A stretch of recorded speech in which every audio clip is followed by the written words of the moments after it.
Friends, मैं हूँ DreamWorks hero 6 और आज फिर हाजिर हूँ मैं आपकी फेवरेट स्टोरी उधार का प्यार का एक नया एपिसोड लेकर। सॉरी कि मैं रेगुलर नहीं हो पा रही हूँ बिकॉज कई कारण हैं, पर छोड़िए। मोस्टली तो मैं एडिटिंग में ही लगी रहती हूँ क्योंकि दिसंबर में स्टोरी ऑन ईयर हो जाएगी ऑडियो नॉवल में अनएक्सपेक्टेड ट्रू लव, और उसके पूरे होते ही मैं इसे पॉकेट नॉवल पे ले आऊँगी। तो चलिए अभी हम आगे सुनते हैं। तो पिछले एपिसोड में हमने जाना था कि संयोगिता संयोग से अपनी पढ़ाई की बात करती है, जिसे सुनकर संयोग मान जाता है।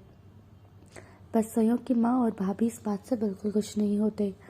आखिर संयोगिता इस घर की बहू थी और वो दहेज में कुछ भी लेकर नहीं आई थी। वो उसे खाना खिला रहे थे, वो भी उसके लिए काफ़ी था। अब वो उसकी पढ़ाई का भी खर्चा उठाए। वो इस घर में बस एक बच्चा पैदा करने की मशीन थे। जब संयोग की माँ ने संयोगिता की पढ़ाई पर ऑब्जेक्शन उठाया तो संयोग उनके खिलाफ चला गया, जो बात संयोग की माँ को बिल्कुल अच्छी नहीं लगी। संयोग ने गुस्से से कहा, माँ, आप अनुप्रिया को डांस के लिए इतना ज़्यादा मोटिवेट करती थी और आप चाहती थी कि वो अपना खुद का यूट्यूब चैनल खोले और एक डांस स्टूडियो भी। बस संयोगिता बस संगीत सीखना चाहती है, वो कोई सिंगर तो नहीं बनने वाली ना, और सिंगर बनना इतना आसान भी नहीं होता।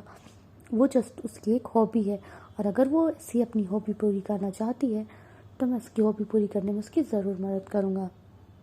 उसकी माँ को गुस्सा आया और बोली, बेटा, ये दहेज में कुछ भी नहीं लेके आई, ऊपर से हम उस पर खिलाने पिलाने का खर्चा भी कर रहे हैं। इसके ऊपर ऐसे पैसे बर्बाद क्यों कर रहा है? ये इस घर में रह रही है, हमारी छत के नीचे रह रही है।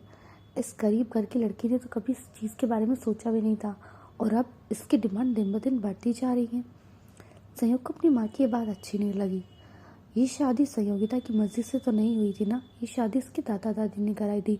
अगर उसके दादा दादी नहीं चाहते तो संयोगिता कभी भी इस घर की बहू नहीं बन सकती थी, और अब अगर वो इस घर की बहू है तो उसे इस घर की बहू होने के सारे हक मिलने चाहिए थे, ऐसा संयोग का मानना था। और चूँकि संयोगिता की ज़िंदगी उसकी वजह से ख़राब हुई थी, तब उसे सुधारना भी उसकी ही जिम्मेदारी थी।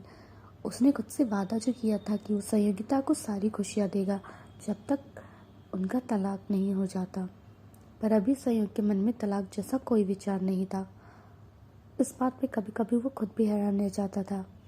संयोगिता के साथ संबंध बनाते हुए अक्सर वो प्रोटेक्शन का यूज़ करता था।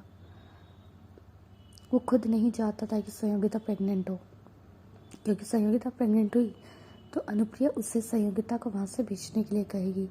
संयोग बस ये खुद को समझाता था कि वो संयोगिता के साथ अभी नाइंसाफ़ी नहीं कर सकता। वो संयोगिता को थोड़ा साथ रख के उसकी ज़िंदगी को थोड़ा सुधार दे, उसे पढ़ा लिखा कर ज़िंदगी में कुछ करने के लायक बना दे, फिर वो आगे और चीज़ों के बारे में सोचेगा। ऐसे ही कर करके वो बहुत सारा टाइम ले चुका था। संयोग की इस दलील पर संयोगिता की माँ चुप रह गई। संयोग संयोगिता को लेकर वहाँ से चला गया, एक अच्छे से कॉलेज में उसका दाखिला कराने। संयोग के जाते ही संयोग की माँ गुस्से से पागल हो गई। उसने वहाँ रखा सामान फेंकना शुरू कर दिया और वो बोली, इस 2 दिन की आई लड़की ने, जिसकी कोई औकात नहीं है, मेरे बेटे को मुझसे छीन लिया और अपने पल्लू से बांध लिया। मेरा बेटा तो अब चोरों का गुलाम बन गया है। सारा ने कहा, जी माँ, आप सही कह रही हैं। आखिर ऐसा क्या जादू कर दिया इस 2 टके की लड़की ने संयोग पर, जो वो उसी की बात मानने जा रहा है? क्या है उसमें ऐसा खास? रही कसी सही कसर ज़ारा ने मिर्च मसाला लगाकर संयोग की माँ की मन में भर दिया और उन्हें और भड़का दिया। संयोग की माँ बोली, ऐसा नहीं चलने देना चाहिए, ये सही नहीं होगा। ऐसे तो वो इस घर की मालकिन बन बैठेगी।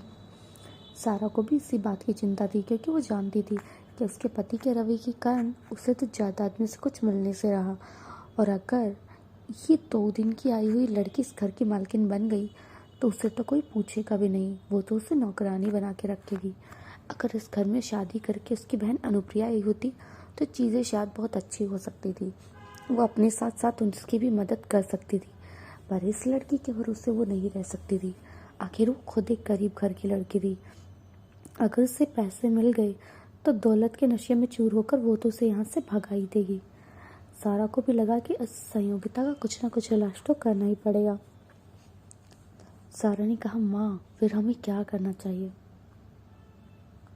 संयोग की माँ ने कुछ सोचकर कहा, देख, संयोग उसे बाहर पढ़ने ले गया।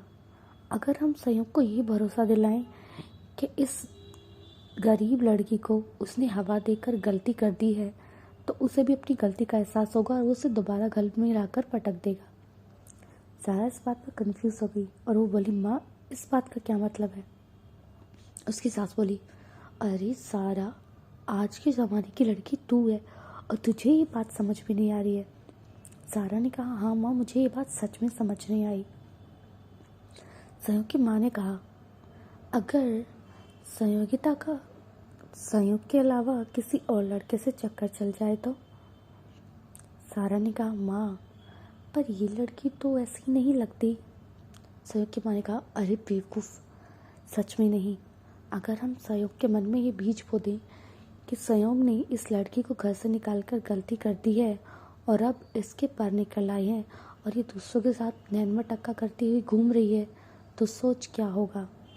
सारा ने खुश होते कहा, माँ संयोग इसे घर से निकालकर फेंक देगा। संयोग की माँ बोली, हाँ हमें यही करना है।